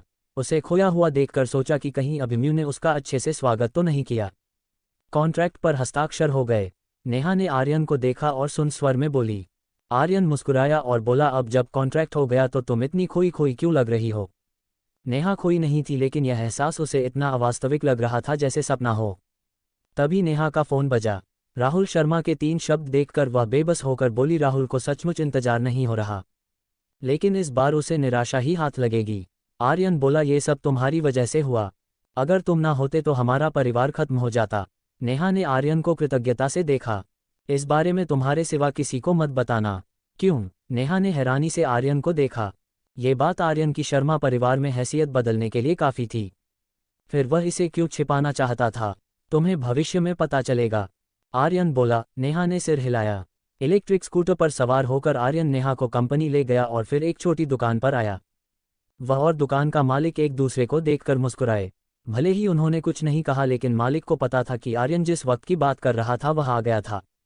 शर्मा बिल्ड अटैक के कॉन्फ्रेंस रूम में परिवार के सारे रिश्तेदार मौजूद थे। सोचा नहीं था कि कल जो डीमुस नेहा थी वह आज ही बेनकाब हो जाएगी। मुझे तो लगा था कि उसमें कोई काबिलियत है। नेहा में क्या काबिलियत? हम साझेदारी नहीं कर पाए। वह भला कैसे कर लेगी? राहुल, तुम्हारी दादी के आने से पहले मैं तुम्हें याद दिला दूं कि तुम्हें नेहा को इसकी कीमत चुकानी होगी। उसे बख्शना नहीं है। हाँ, हमें इस मौके का फायदा उठाकर नेहा के परिवार को शर्मा परिवार से निकाल देना चाहिए। रिश्तेदार एक दूसरे से बातें कर रहे थे। जब शर्मा परिवार की दादी जी शर्मा आई तो सब चुप हो गए। कॉन्फ्रेंस रूम का दरवाजा खुला और नेहा अंदर आई। नेहा, तुम कल जो बोली थी वह भूली तो नहीं ना? नेहा के बैठने से पहले ही राहुल ने उतावलेपन में कहा। नेहा शांत देख रही थी। उसने राहुल को देखा और बोली, तुम तो नहीं भूले ना जो तुमने कहा था? हाँ, बिल्कुल नहीं भूला, लेकिन उसका क्या फ़ायदा? तुम साझेदारी नहीं कर पाई। जो मैंने कहा वह तो अब कोई मायने नहीं रखता, राहुल ने जयंत अंदाज में कहा। अपने जासूस से मिली खबर से उसे यकीन था कि नेहा नाकाम रही थी। अगर वह कामयाब होती तो इतनी उदास कैसे दिखती? दादी, मैंने साझेदारी कर ली है और कॉन्ट्रैक्ट पर हस्ताक्षर भी हो गए हैं, कृपया इसे देखें। नेहा ने कॉन्ट्रैक्ट दादी जी शर्मा को सौंप दिया। शर्मा परिवार के रिश्तेदारों के चेहरों पर अविश्वास छा गया। दादी जी शर्मा ने भी भय चढ़ाए और बोली, तुमने कॉन्ट्रैक्ट पर हस्ताक्षर कर लिया? अध्याय 7। दादी जी शर्मा ने आखिरकार नेहा को गंभीरता से देखा और अपने सहायक से पढ़ने का चश्मा मंगवाया। शर्मा परिवार के रिश्तेदार अपनी गर्दनें तानकर कॉन्ट्रैक्ट का मजमून देखना चाहते थे, क्योंकि उन्हें यकीन नहीं था कि नेहा वाकई साझेदारी हासिल कर सकती थी। वहां मौजूद लगभग सभी ने कोशिश की थी, लेकिन निर्वाण प्रॉपर्टीज के मालिक से मुलाकात तक नहीं हो पाई थी। फिर नेहा को क्या हक था कि वह ऐसा कर ले? शर्मा परिवार में उसकी हैसियत मामूली थी और उसे हमेशा नापसंद किया जाता था। कोई उसे सच्चे मन से रिश्तेदार नहीं मानता था। लेकिन अगर उसने साझेदारी हासिल कर ली और दादी जी शर्मा का भरोसा जीत लिया तो राहुल शर्मा को ये बात सबसे कम विश्वास थी, क्योंकि अगर नेहा ने साझेदारी हासिल की तो उसे भविष्य में नेहा के लिए चाय पानी लाना पड़ेगा और उसे अनु दीदी भी कहना होगा। यह उसके लिए अपमान की बात थी। नेहा, तुमने तो बस खुद ही एक कॉन्ट्रैक्ट बना लिया। इसे कौन मानेगा? मैं शर्त लगाता हूं कि तुम निर्वाण प्रॉपर्टीज के मालिक से मिली भी नहीं। राहुल ने तंज कसते हुए कहा। हाँ, मैं वाकई निर्वाण प्रॉपर्टीज के मालिक से नहीं मिली। पश्चिम विहार प्रोजेक्ट की पूरी जिम्मेदारी अभिमन्यु सिंह के पास थी और उसने ये भी कहा था कि मालिक बहुत व्यस्त रहता है। नेहा ये बात समझ सकती थी। नेहा के ये शब्द सुनते ही शर्मा परिवार के रिश्तेदार भड़क उठे। हर एक उसे घूरने लगा। नेहा, तुमने तो नकली कॉन्ट्रैक्ट बनाकर हमें ठगने की हिम्मत की। सोचा नहीं था कि तुम शर्मा परिवार से निकाले जाने से बचने के लिए ऐसा करोगी। क्या हमें बेवकूफ़ समझती हो? नकली कॉन्ट्रैक्ट से हमें धोखा दे रही हो। सब गुस्से में दिख रहे थे, जैसे नेहा उनकी दुश्मन हो। हर कोई उसे दांत पीस कर देख रहा था। राहुल का तनाव भरा चेहरा एकदम ढीला पड़ गया। उसने नेहा को बेवकूफ़ समझते हुए कहा, तुम ऐसी चाल भी चली? क्या तुम्हें शर्मा परिवार से निकाले जाने की इतनी चिंता है? अरे तुम्हारा पति, तुम्हारी बेटी और वो निकम्मा घर जमाए। अगर शर्मा परिवार से निकल गए तो खाना भी मुश्किल हो जाएगा। लेकिन चिंता मत करो, मैं इतना बेरहम नहीं हूं। अगर तुम सचमुच भूखी रहोगी तो मैं एक वक्त का खाना दे दूंगा। ये सुनकर बाकी लोग हंस पड़े और बोले, हाँ, एक वक्त का खाना तो हम दे ही सकते हैं। नेहा ना सिर्फ गुस्सा नहीं हुई बल्कि मुस्कुराए और बोली, कॉन्ट्रैक्ट की सच्चाई का फैसला तुम नहीं करोगे। भले ही मैं निर्वाण प्रॉपर्टीज के मालिक से नहीं मिली, लेकिन पश्चिम विहार प्रोजेक्ट का जिम्मेदार अभिमन्यु सिंह है और इस कॉन्ट्रैक्ट पर उसके हस्ताक्षर भी हैं। मैं बेवकूफ़ नहीं हूं और ना ही मैं दादी को बेवकूफ़ समझूंगी। क्या तुम्हें लगता है कि मैं नकली कॉन्ट्रैक्ट बनाऊंगी? राहुल का दिल धक से रह गया और उसका चेहरा कागज़ की तरह सफ़ेद पड़ गया। नकली कॉन्ट्रैक्ट बनाना वाकई बेमतलब होता और इससे सिर्फ दादी का गुस्सा बढ़ता। नेहा ऐसा क्यों करती? क्या उसने सचमुच साझेदारी हासिल कर ली थी? नेहा, जो काम हम में से कोई नहीं कर पाया, तुमने अपने आप को क्या समझ लिया कि राहुल अपनी बात पूरी करता? इससे पहले दादी जी शर्मा ने हाथ उठाया। नेहा को देखकर उन्होंने पूछा, ये कॉन्ट्रैक्ट तुमने वाकई अभिमन्यु सिंह के साथ साइन किया? क्या हम पश्चिम विहार प्रोजेक्ट के लिए एकमात्र सामग्री सप्लाई हैं? दादी, मैंने अभिमन्यु सिंह को कल हमारी कंपनी में बुलाया है। सच तो अपने आप सामने आ जाएगा। नेहा बोली। दादी जी शर्मा मुस्कुराए और एक के बाद एक 3 बार अच्छा बोली।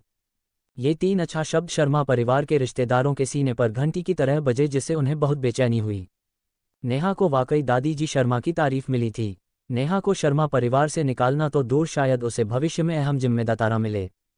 वे नहीं चाहते थे कि नेहा उनके सिर पर चढ़े। नेहा सोचा नहीं था कि तुम्हारी किस्मत इतनी अच्छी होगी कि तुम ये कर लोगी। राहुल को सच मानना पड़ा। निर्वाण प्रॉपर्टीज के लोग कल कंपनी में आने वाले थे। भले ही वह विश्वास नहीं करना चाहता था, लेकिन उसे नहीं लगता था कि नेहा ऐसी बेमतल की बड़ी बड़ी बातें करेगी। तुम जो बोले थे वह भूले तो नहीं ना? नेहा बोली। राहुल ने दांत पीसे और बोला, नेहा इस बार तुम बस भाग्यशाली थी। अगर मैं गया होता तो मैं भी यह कर लेता। क्या तुम सचमुच चाहती हो कि मैं तुम्हारी चाय पानी की सेवा करूं? राहुल इस अपमानजनक काम को करने को बिल्कुल तैयार नहीं था, क्योंकि वह शर्मा परिवार में सबसे ताकतवर था और कंपनी का चेयरमैन बनने का सबसे बड़ा दावेदार भी। वह भला नेहा की चाय पानी की सेवा कैसे कर सकता था? नेहा तुम हद से ज्यादा मत जाओ। बस थोड़ी सी किस्मत अच्छी थी, इसका मतलब यह नहीं कि तुम राहुल के सिर पर चढ़ जाओ। हाँ, तुम अपने आप को हीरो समझ रही हो। शायद अगर मैं गया होता तो मैं भी यह कर लेता। नेहा, एक बड़ों की बात सुन लो, इस बात को भूल जाओ। तुम बस भाग्यशाली थी। कई शर्मा परिवार के रिश्तेदार राहुल का पक्ष लेने खड़े हो गए। उनके घमंडी रवैया को देखकर नेहा गुस्से में हंस पड़ी। ये वाकई बेशर्म लोग थे। ये साफ साफ राहुल का खुद का किया वादा था, लेकिन अब गलती उसकी हो गई थी। अगर उसने साझेदारी नहीं हासिल की होती तो क्या ये लोग तब बोलते जब राहुल उसे शर्मा परिवार से निकालना चाहता था? हारने वाले को हार माननी पड़ती है, दादी जी शर्मा ने धीमे से कहा। ये शब्द सुनते ही राहुल का पक्ष लेने वाले रिश्तेदार पाले से मुरझाए बैंगन की तरह हो गए और एक भी बेकार शब्द बोलने की हिम्मत नहीं हुई। राहुल का चेहरा ऐसा था जैसे उसने कुछ गंदा खा लिया हो। भले ही वह मन से तैयार नहीं था, लेकिन दादी ने बोल दिया था तो वह मना कैसे करता। उसने ईमानदारी से नेहा के लिए एक कप चाय भरी और अनच्छा से पुकारा, अनु दीदी। सिर झुकाए राहुल की आंखों में खतरनाक चमक थी। उसने सोचा, इस बार तुम्हें घमंड करने देता हूं। मत सोचो कि तुम्हारा भविष्य अच्छा होगा। मैं कंपनी में सबसे ताकतवर हूं। तुम्हें ठिकाने लगाने के कई तरीके हैं। देर सवे में यह अपमान तुम्हें लौटाऊंगा। नेहा ने चाय ली लेकिन पी नहीं। उसने उसे कॉन्फ्रेंस टेबल पर रख दिया और दादी जी शर्मा से बोली, दादी मैं जाकर सामग्री तैयार करती हूं। कल मुझे अभिमन्यु सिंह से बात करनी है। बैठक खत्म होने के बाद नेहा और दादी जी शर्मा कॉन्फ्रेंस रूम से चली गई, लेकिन बाकी रिश्तेदार अभी भी जाने को तैयार नहीं थे। राहुल, तुम्हें कोई तरीका निकालकर नेहा का घमंड तोड़ना होगा। उसे बड़ी जिम्मेदारी नहीं लेने देनी। हाँ, अगर वह सचमुच निर्वाण प्रॉपर्टीज के साथ साझेदारी में रही तो तुम्हारी हैसियत पर असर पड़ सकता है। राहुल का चेहरा उदास था। जैसा इन रिश्तेदारों ने कहा, अगर नेहा वाकई निर्वाण प्रॉपर्टीज के साथ साझेदारी करती तो कंपनी में उसकी हैसियत पर असर पड़ना तय था। चिंता मत करो, मैं उस औरत को कभी कामयाब नहीं होने दूंगा। नेहा और आर्यन घर लौटे। नवीन शर्मा और शालिनी शर्मा लिविंग रूम में घबराए हुए बैठे थे, क्योंकि उनका परिवार जीवन मरण के निर्णायक मोड़ पर था। नवीन को तो बैठक में जाने की हिम्मत भी नहीं थी, क्योंकि वह खुद को शर्मा परिवार से निकाले जाते देखने से डरता था। नेहा, बात कैसे रही? शालिनी ने अपराध बोध के साथ पूछा। अपने माता पिता का डरा हुआ चेहरा देखकर नेहा मुस्कुराई और बोली, चिंता मत करो, हमें शर्मा परिवार से नहीं निकाला जाएगा। नवीन ने नेहा को आश्चर्य से देखा, खड़ा हुआ और अविश्वास में पूछा, तुमने वाकई साझेदारी कर ली? नेहा, तुमने कर दिखाया। शालिनी का चेहरा भी स्तब्ध था। नेहा ने सिर हिलाया और आर्यन की ओर देखा। बाकी सबको लगता था कि यह उसका कमाल था, लेकिन सिर्फ उसे पता था कि यह सब आर्यन ने किया था। असली हीरो वही था। हाँ, हो गया। कॉन्ट्रैक्ट पर हस्ताक्षर भी हो गए। नेहा बोली। शालिनी उत्साह से नेहा के पास गई, आर्यन को धक्का देकर हटाया और उत्तेजित होकर बोली, नेहा मेरी प्यारी बेटी, यह सब मेरी गलती थी। मुझे तुम पर भरोसा करना चाहिए था। नेहा, तुम्हारी दादी ने क्या कहा? क्या राहुल ने तुम्हें चाय पानी दिया? नवीन को अचानक अफसोस हुआ कि वह बैठक में नहीं गया। राहुल का नेहा को अनु दीदी कहने का दृश्य छूट गया। कितना नुकसान हुआ। दादी ने 3 बार अच्छा कहा और राहुल ने मुझे चाय पानी भी दिया। अपने माता पिता को खुश देखकर नेहा भी बहुत खुश थी। नेहा खुश थी तो आर्यन भी स्वाभाविक रूप से खुश था। लेकिन जब शालिनी ने आर्यन की मुस्कान देखी तो उसे गुस्सा आया और उसने ठंडे लहजे में कहा, तुम क्या मुस्कुरा रहे हो? ये हमारी नेहा का कमाल है, तुम्हारा इसमें क्या योगदान? नेहा आर्यन के लिए बोलना चाहती थी, लेकिन उसने सिर हिलाकर मना किया तो वह सिर्फ भर सकी। अब तुम निश्चिंत होना, अब कोई हमें शर्मा परिवार से नहीं निकाल सकता। निश्चिंत, बिल्कुल निश्चिंत। सोचा नहीं था कि मेरी बेटी इतनी काबिल होगी। मम्मी बहुत खुश है। परिवार में खुशी का माहौल था, लेकिन आर्यन को बाहर रखा गया और वह चुपचाप किचन में चला गया। उसी रात राहुल और उसके पिता शर्मा निवास गए। वह नेहा को उभरने का मौका नहीं देना चाहता था और उसे नेहा की प्रगति को रोकना था। अध्याय 8। दादी, क्या आप सचमुच इस काम की जिम्मेदारी नेहा को देना चाहती हैं? राहुल शर्मा ने शर्मा निवास के लिविंग रूम में दादी जी शर्मा से कहा। दादी जी शर्मा ने जैसे ये स्वाभाविक बात हो कहा, जब नेहा ने ये कॉन्ट्रैक्ट हासिल किया है तो जाहिर है कि इसे उसे ही सौंपना चाहिए। कोई दिक्कत है क्या माँ? इस बारे में आपको अच्छे से सोचना चाहिए नेहा आखिर एक औरत है, अगर उसने कंपनी में अपनी साख बना ली तो ये राहुल के लिए अच्छा नहीं होगा। आलोक शर्मा बोले। दादी जी शर्मा ने असंतुष्ट नज़रों से दोनों को देखा और कहा जो कहना है साफ साफ कहो, मेरे सामने सामने नाटक मत करो। दादी भले ही आर्यन हमारे शर्मा परिवार में शामिल हो गया है, लेकिन वह आखिरकार एक बाहरी है और पूरे 3 सालों में इस निकम्मे ने कुछ हासिल नहीं किया। अगर नेहा कंपनी की बागडोर संभाल लेगी तो क्या आपको डर नहीं कि शर्मा परिवार की संपत्ति इस बाहरी के हाथों में चली जाएगी? राहुल ने कहा। नेहा और इस निकम्मे के बीच कोई लगाव नहीं है। अगर मुझे शर्मा परिवार की इज्जत की चिंता ना होती तो मैं कब का उनका तलाक करवा चुकी होती। तुम जिस बात की चिंता कर रहे हो वही नहीं सकती। दादी जी शर्मा बोली। राहुल ने दांत पीसे और आगे बोला, दादी भविष्य की बात कौन पक्के तौर पर कह सकता है? हमें हर स्थिति के लिए तैयार रहना चाहिए और अब जबकि कॉन्ट्रैक्ट पर हस्ताक्षर हो चुके हैं, जिम्मेदार व्यक्ति बदलने से कोई फर्क नहीं पड़ेगा। क्या आप शर्मा परिवार का भविष्य नेहा और आर्यन के रिश्ते पर दांव पर लगाएंगी? ये सुनकर दादी जी शर्मा का चेहरा गंभीर हो गया। भले ही नेहा और आर्यन का रिश्ता सिर्फ नाम का हो, लेकिन कोई नहीं जानता कि भविष्य में क्या होगा। क्या पता सिरने की बातें शुरू हो और अचानक दोनों में अच्छी बनने लगे। पश्चिम विहार प्रोजेक्ट शर्मा परिवार के लिए बहुत अहम है। इससे नवपुर में शर्मा परिवार की हैसियत बहुत बढ़ सकती है और इसका मतलब ये भी है कि इस प्रोजेक्ट का जिम्मेदार व्यक्ति भविष्य में कंपनी में ऊंचा पद पा सकता है। अगर नेहा ने लोगों का दिल जीत लिया तो शर्मा परिवार वाकई आर्यन जैसे बाहरी के हाथों में जा सकता है। दादी आर्यन इतने सालों से चुपचाप इंतजार कर रहा है। मुझे शक है कि उसके इरादे कुछ और हैं। शायद वह इसी दिन का इंतजार कर रहा हो। राहुल ने आग में और घी डालते हुए कहा। दादी जी शर्मा ने ठंडी हंसी हंसी और बोली, इस निकम्मे की हिम्मत कि वह मेरे शर्मा परिवार की संपत्ति पर नजर डाले। वह दिन में सपने देख रहा है। ठीक है, तुम इस प्रोजेक्ट की जिम्मेदारी संभालो, मैं अभी नेहा को फोन करती हूँ। ये सुनकर राहुल मन ही मन खुश हुआ, लेकिन चेहरे पर शांति का दिखावा करते हुए बोला, दादी मैं नेहा का श्रेय नहीं छीनना चाहता, मैं बस शर्मा परिवार की भलाई के लिए ऐसा कर रहा हूँ। दादी जी शर्मा इतनी उम्रदराज थी कि वह इंसानी फितरत को भली भांति समझती थी। क्या वह नहीं जानती थी कि राहुल के मन में क्या चल रहा है? तुम्हें ऐसी बेकार बातें करने की जरूरत नहीं, मुझे अच्छे से पता है कि तुम क्या सोच रहे हो। और हाँ, भविष्य में मेरे सामने नकलीपन मत दिखाना। ऐसी पैनकेक पूरा चाय तो सुबह भी खाने से इनकार कर देंगे, दादी जी शर्मा ने सख्ती से कहा। राहुल ने बार बार सिर हिलाया और बोला, दादी सही कह रही हैं। राहुल भविष्य में पूरी मेहनत से काम करेगा। नेहा सामग्री तैयार कर रही थी जब दादी का फोन आया, जो उसके लिए आकाश से बिजली गिरने जैसा था। भले ही साझेदारी आसानी से हुई थी, लेकिन यह उसने हासिल की थी। इसे बिना वजह राहुल को कैसे सौंप दिया गया? दादी मैंने फैसला कर लिया है, तुम कल अपने लिए छुट्टी ले लो। फोन से आने वाली व्यस्त ध्वनि सुनकर नेहा ने गुस्से में दांत पीस लिए। उसे पता था कि राहुल ने जरूर उसकी पीठ पीछे बुराई की होगी, जिसके चलते दादी ने जिम्मेदार व्यक्ति बदल दिया। थोड़ी देर बाद फिर फोन बजा और यह राहुल का कॉल था। फोन उठाते ही राहुल की जयंत आवाज सुनाई दी। नेहा तुमने सोचा भी नहीं होगा कि तुम्हें पलटने का मौका मिलेगा ना। मैं तुम्हें बता दूं, तुम सारी जिंदगी मेरे पैरों तले रहोगी। राहुल तुम नीच और बेशर्म इंसान हो। ये साझेदारी मैंने हासिल की, नेहा ने अनच्छा से कहा। तो क्या हुआ? दादी ने मुझे जिम्मेदारी दी है, तुम में हिम्मत है कि तुम इसका विरोध करो। सिद्धांत रूप से मुझे तुम्हें धन्यवाद देना चाहिए, अगर तुम ना होती तो मुझे ये प्रोजेक्ट नहीं मिलता। लेकिन हम तो दुश्मन हैं ना। तुम्हें और उस निकम्मे को सारी जिंदगी साधारण रहने की नियति है। वैसे ये भी बुरा नहीं, बस खाओ, मरने का इंतजार करो। और किसी राहुल के बोलने से पहले ही नेहा ने फोन काट दिया। इतना गुस्सा था कि उसके रोंगटे खड़े हो गए। यह फैसला उसकी दादी का था। नेहा जानती थी कि वह कुछ नहीं बदल सकती।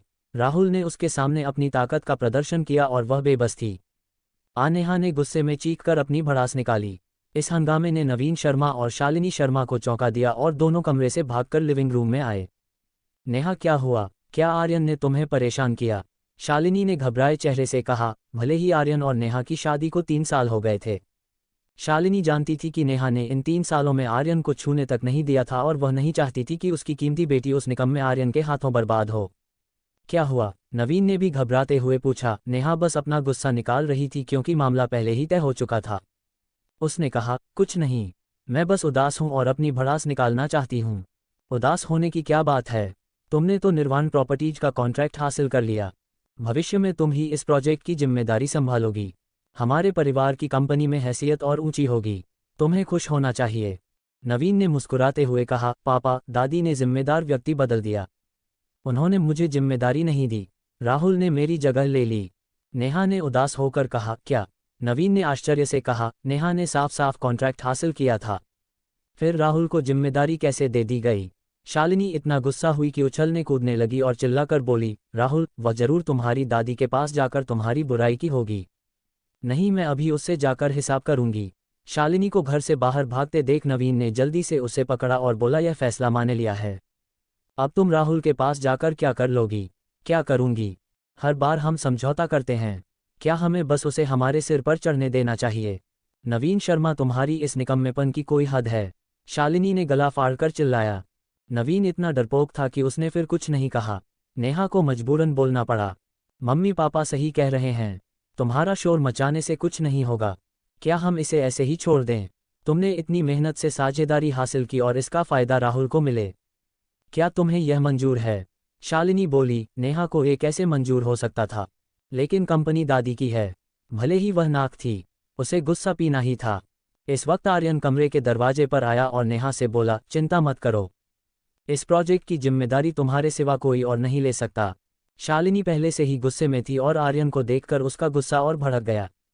उसने ठंडे लहजे में कहा, यह हमारे परिवार का मामला है, तुम्हारा इसमें क्या लेना देना? तुम चुप रहो तो कोई तुम्हें गूंगा नहीं समझेगा। नेहा घबरा गई। साझेदारी को अंतिम रूप देने में आर्यन ने मदद की थी, लेकिन शालिनी का उसके प्रति रवैया इतना खराब था। मम्मी, तुम जल्दी सो जाओ, मैं इस मामले को सुलझाने का कोई रास्ता सोचूंगी, नेहा बोली। शालिनी का मूड खराब था और उसका सोने का कोई इरादा नहीं था। नवीन ने उसे जबरदस्ती कमरे में खींच लिया। नेहा अपने कमरे में लौटी, दरवाजा बंद किया और आर्यन से बोली, मम्मी की ओर से माफ़ी मांगती हूँ। उन्हें कुछ पता नहीं, इसलिए अगर मुझे परवाह होती तो मैं कब का घर छोड़कर चला गया होता। आर्यन ने बेपरवाह चेहरे से कहा, घर छोड़कर जाना? ये 4 शब्द नेहा के दिल को चुभ गए। क्या वह वाकई इस जगह को अपना घर मानता है? हर दिन तुम्हें तिरस्कार भरी नज़रें, मजाक और ताने सुनने पड़ते हैं। क्या तुम्हें सचमुच इसकी ज़रा भी परवाह नहीं? नेहा ने पूछा, तुम मुझसे ज़्यादा सहती हो, मुझे परवाह करने का क्या हक? ये सुनकर नेहा स्तब्ध खड़ी रह गई, अपने चेहरे को हाथों से ढक लिया और उसकी आंखों से आंसू बहने लगे। तुम ये सब मेरे लिए सह रहे हो? अगले दिन राहुल ने अपनी अलमारी का सबसे महंगा सूट पहना और एक सच्चे इंसान की तरह कंपनी के प्रवेश द्वार पर खड़ा होकर अभिमन्यु सिंह के आने का इंतजार करने लगा। भले ही कॉन्ट्रैक्ट पर हस्ताक्षर हो चुके थे, लेकिन आज की बैठक उतनी ही अहम थी। सबसे जरूरी था कि अभिमन्यु सिंह जिम्मेदार व्यक्ति के बदलाव को स्वीकार कर लें। राहुल को पूरा भरोसा था कि वह नेहा की जगह ले सकता है, क्योंकि शर्मा बिल्डटेक में उसकी हैसियत नेहा से ऊंची थी। उसकी बात में ज़्यादा वजन था और वह निश्चित रूप से अभिमन्यु सिंह को यह एहसास दिला सकता था कि शर्मा परिवार इस साझेदारी को बहुत महत्व देता है। जब उसने दूर से अभिमन्यु सिंह को देखा तो राहुल बेसब्री से उनके पास गया। नमस्ते अभिमन्यु भैया, मेरा नाम राहुल शर्मा है और मैं इस प्रोजेक्ट का शर्मा परिवार की ओर से जिम्मेदार व्यक्ति हूँ। राहुल ने सज्जनता से हाथ बढ़ाते हुए अपना परिचय दिया। अभिमन्यु सिंह ने उसका हाथ मिलाया और राहुल खुशी से फूला नहीं समाया। ऐसा लग रहा था कि अभिमन्यु सिंह ने जिम्मेदार व्यक्ति के बदलाव को स्वीकार कर लिया था। नेहा ने वाकई यह साझेदारी भाग्य से हासिल की थी, उसके होने या ना होने से कोई फर्क नहीं पड़ता था। अध्याय 9 मिस नेहा कहाँ है? अभिमन्यु सिंह ने यूं ही पूछ लिया। राहुल शर्मा ने सोचा कि अभिमन्यु सिंह बस यूं ही पूछ रहे हैं और कोई भी बहाना बनाकर बात टाल सकते हैं। उसने कहा, वह बीमार है, अब से आपकी कंपनी के साथ सारी साझेदारी की जिम्मेदारी मैं संभालूंगा। अभिमन्यु सिंह ने सिर हिलाया और बोले, ऐसे में हम तब बात करेंगे जब मिस नेहा ठीक हो जाएंगी। इतना कहकर अभिमन्यु सिंह जाने के लिए मुड़े। राहुल शर्मा एक पल के लिए स्तब्ध रह गया, फिर जल्दी से अभिमन्यु सिंह के पीछे गया और बोला, अभिमन्यु भैया, मेरे जिम्मेदारी लेने से कोई फर्क नहीं पड़ता, चिंता मत कीजिए, मैं नेहा से ज़्यादा काबिल हूँ। आपकी कंपनी के साथ साझेदारी। राहुल अपनी बात पूरी करता, इससे पहले अभिमन्यु सिंह कार के पास रुके और बोले, निर्वाण प्रॉपर्टीज के साथ साझेदारी के लिए कई लोग लालायित हैं। जब शर्मा परिवार इतना बेईमान है तो मैं इस मामले पर फिर से विचार करूंगा। अभिमन्यु सिंह की कार को तेजी से जाते देख राहुल शर्मा वहीं खड़ा रह गया। उसे लगा था कि अभिमन्यु सिंह को इस बात की जरा भी परवाह नहीं है, लेकिन उसका रवैया इतना सख्त होगा यह उसने नहीं सोचा था। फिर से विचार करेंगे, ये वाक्य सुनकर राहुल का सिर चकराने लगा। शर्मा परिवार पहले से ही कई प्रतियोगियों के बीच औसत ताकत की कंपनी थी। ये साझेदारी मिलना ही बहुत मुश्किल था। अगर यह उसके हाथों बर्बाद हो गई तो क्या दादी जी शर्मा उसे जिंदा छोड़ेंगी? अब क्या करें? क्या सचमुच उस औरत नेहा को आगे करना पड़ेगा? राहुल इसके लिए तैयार नहीं था। उसने कल रात ही नेहा के सामने अपनी ताकत दिखाई थी। अगर अब उसे इस गड़बड़ को सुझाने के लिए नेहा से गुहार लगानी पड़ी तो उसकी क्या इज्जत बचेगी? तभी राहुल का फोन बजा। राहुल, तुम्हारी दादी कंपनी पहुंच चुकी हैं। क्या अभिमन्यु सिंह आ गए? आलोक शर्मा ने पूछा। ये बूढ़ा अब बहुत गर्व महसूस कर रहा था। नेहा से छीना गया यह मौका राहुल की कंपनी में हैसियत को मजबूत कर सकता था। अगर राहुल इसे सही से कर ले तो शर्मा परिवार का चेयरमैन बनना पक्का था। मैं अभी मीटिंग रूम में पहुंचता हूं, राहुल ने भारी आवाज में कहा। शर्मा परिवार के सारे रिश्तेदार मीटिंग रूम में थे। आखिर यह इतनी अहम साझेदारी थी। शर्मा परिवार की सच्चाई दिखाने के लिए कोई अनुपस्थित होने की हिम्मत नहीं कर सकता था। दादी जी शर्मा चेयरमैन की कुर्सी पर बैठी थी। राहुल को अकेले मीटिंग रूम में आते देख उन्होंने पूछा, क्या अभिमन्यु सिंह अभी तक नहीं आए? दादी, राहुल ने सिर झुकाकर कहा। दादी जी शर्मा ने भय चढ़ाई और पूछा, क्या बात है? तुमने अभिमन्यु सिंह को नाराज तो नहीं कर दिया? ये शब्द सुनते ही शर्मा परिवार के रिश्तेदारों ने चिंतित नजरों से राहुल को देखा। खासकर आलोक शर्मा, वह अभी भी गर्व महसूस कर रहा था कि राहुल को यह मौका मिला था। अगर राहुल ने इसे बिगाड़ दिया तो भविष्य में बोर्ड ऑफ डायरेक्टर्स में बैठने की उसकी उम्मीद धरी रह जाएगी। राहुल, क्या हुआ? क्या अभिमन्यु सिंह आज व्यस्त हैं और उन्होंने समय बदल दिया? आलोक शर्मा ने कहा। क्योंकि नेहा नहीं आई, अभिमन्यु सिंह बहुत नाराज हैं। उन्होंने कहा। राहुल को हकलाते देख दादी जी शर्मा ने कॉन्फ्रेंस टेबल पर जोर से थप्पड़ मारा और सख्ती से बोली, उन्होंने क्या कहा? राहुल सर्दी में टिड्डे की तरह चुप हो गया और जल्दी से बोला, उन्होंने कहा कि वह शर्मा परिवार के साथ साझेदारी पर फिर से विचार करेंगे। दादी जी शर्मा इतना गुस्सा हुई कि उनकी आंखें तरेरने लगी। अगर राहुल ने कल रात उनके पास नहीं आकर बात की होती तो इस प्रोजेक्ट का जिम्मेदार व्यक्ति नहीं बदलता और अभिमन्यु सिंह नाराज नहीं होते। इस साझेदारी के लिए कितनी कंपनियां ललायत थी और कितने लोग इस मोटी भीड़ को काटना चाहते थे। शर्मा परिवार को यह मौका मिल चुका था, लेकिन आलोक और उसके बेटे की वजह से यह हो सकता था। राहुल शर्मा, आलोक शर्मा, अगर इस बार शर्मा परिवार निर्वाण प्रॉपर्टीज के साथ साझेदारी नहीं कर पाया तो तुम बाप बेटे शर्मा परिवार से बाहर हो। दादी जी शर्मा ने दांत पीसते हुए कहा। ये शब्द सुनकर बाप बेटे के चेहरे एकदम सफ़ेद पड़ गए। उन्हें कभी नहीं लगा था कि इसका इतना गंभीर परिणाम होगा और दादी जी शर्मा हमेशा अपने वचन की पक्की थी। अगर उन्होंने निकालने को कहा तो वह उन्हें कभी नहीं रखती थी। दादी, कॉन्ट्रैक्ट पर तो हस्ताक्षर हो चुके हैं, क्या वह अब मुकर सकते हैं? राहुल ने अनिच्छा से कहा। दादी जी शर्मा ने ठंडी हंसी हंसी और बोली, निर्वाण प्रॉपर्टीज के पीछे कौन है? तुम्हें नहीं पता? शर्मा परिवार की हैसियत के साथ तुम निर्वाण प्रॉपर्टीज का क्या कर लोगे? अगर वह तुम्हारे मुंह पर हरजाना फेंक दे तो क्या तुम उसे लेने की हिम्मत करोगे? दादी जी शर्मा के शब्दों ने शर्मा परिवार के सारे रिश्तेदारों को सांस लेने से रोक दिया। जैसा उन्होंने कहा, अगर हरजाना उनके दरवाजे पर पहुंचा दिया जाए तो कौन उसे लेने की हिम्मत करेगा? निर्वाण प्रॉपर्टीज के पीछे राजगढ़ का मल्होत्रा परिवार है। इस स्थिति को सिर्फ नेहा ही बचा सकती है। तुम खुद इसका हल निकालो। दादी जी शर्मा ने ये शब्द छोड़कर गुस्से में वहां से चली गई। शर्मा परिवार के बाकी रिश्तेदारों की नज़रें राहुल को देखते हुए थोड़ी बदल गई थी। उन्हें पता था कि इस घटना के बाद नेहा की कंपनी में हैसियत जल्दी ही बढ़ सकती थी और शायद वह राहुल को भी चुनौती दे सकती थी। वे पहले राहुल की चापलूसी करते थे क्योंकि राहुल के कंपनी का चेयरमैन बनने की सबसे ज़्यादा संभावना थी, लेकिन अब राहुल ने इस मामले में गलती की थी और दादी जी शर्मा के दिल में उसकी छवि जरूर खराब होगी। चेयरमैन का मामला अनिश्चित हो गया था। राहुल, इस मामले में तुम्हें खुद ही कोई रास्ता निकालना होगा। हम तुम्हारी मदद नहीं कर सकते। हाँ, हम बेबस हैं। दादी गुस्से में हैं।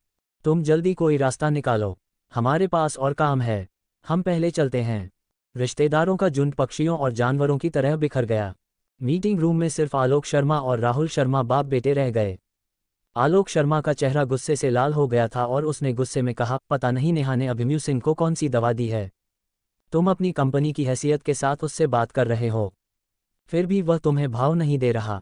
राहुल ने अपने दांत लगभग पीस डाले, फिर एक ठंडी मुस्कान के साथ बोला, नेहा ने शायद उस निकम्मे को हरी टोपी पहनाई होगी। सोचा नहीं था कि नेहा सचमुच ऐसी औरत है। जो भी हो, इस मामले को सिर्फ वही संभाल सकती है। तुम्हारी दादी के शब्द कभी टूटते नहीं। आलोक शर्मा ने आ भरी। ये सोचकर राहुल का सिर दुखने लगा। अगर उसे पता होता तो वह कल रात नेहा को वह फ़ोन नहीं करता। अब उसे खुद नेहा से आगे आने की गुहार लगानी थी। ये तमाचा बहुत जल्दी पड़ गया था। मुझे सिर्फ उसे फ़ोन करना होगा। राहुल ने फ़ोन निकाला और नेहा का नंबर डायल किया। इस मामले में देरी नहीं हो सकती थी। अगर अभिमन्यु सिंह ने सचमुच कोई और साझेदार चुन लिया तो फिर कोई गुंजाइश नहीं बचेगी। नेहा को आज घर पर आराम करने का आदेश दिया गया था और वह गुस्से की वजह से उदास थी। जब वह घर पर टीवी देख रही थी तभी उसका फ़ोन बजा। वह जैसे ही फ़ोन लेने उठी, आर्यन ने हाथ बढ़ाकर फ़ोन ले लिया। राहुल का फ़ोन है, मैं तुम्हारी जगह बात करता हूँ, आर्यन ने कहा। नेहा को नहीं पता था कि आर्यन क्या करना चाहता है। लेकिन जब उसने ऐसा कहा तो नेहा को कोई आपत्ति नहीं थी। नेहा तुरंत कंपनी आ जाओ। आर्यन ने स्पीकर ऑन किया और फोन से राहुल की आवाज़ आई। राहुल की आवाज़ सुनकर नेहा को गुस्सा आ गया। क्या यह आदमी कल रात काफ़ी दिखावा नहीं कर चुका था? क्या वह अब भी उसे कंपनी में बुलाकर अपमानित करना चाहता था? वह कुछ बोलने ही वाली थी कि उसने आर्यन को चुप रहने का इशारा करते देखा। नेहा बीमार है, आर्यन ने कहा। आर्यन की आवाज़ सुनकर राहुल खासा बेसब्र लगा और बोला, फ़ोन नेहा को दो। तुम्हें मुझसे बात करने का हक नहीं है। ओह, आर्यन ने बेपरवाही से जवाब दिया। फिर फ़ोन काट दिया और उसे बंद कर दिया। तुम क्या कर रहे हो? नेहा ने हैरानी से पूछा। राहुल तुमसे मदद मांग रहा है। जरूर अभिमन्यु सिंह ने उससे साझेदारी पर बात करने से मना कर दिया होगा।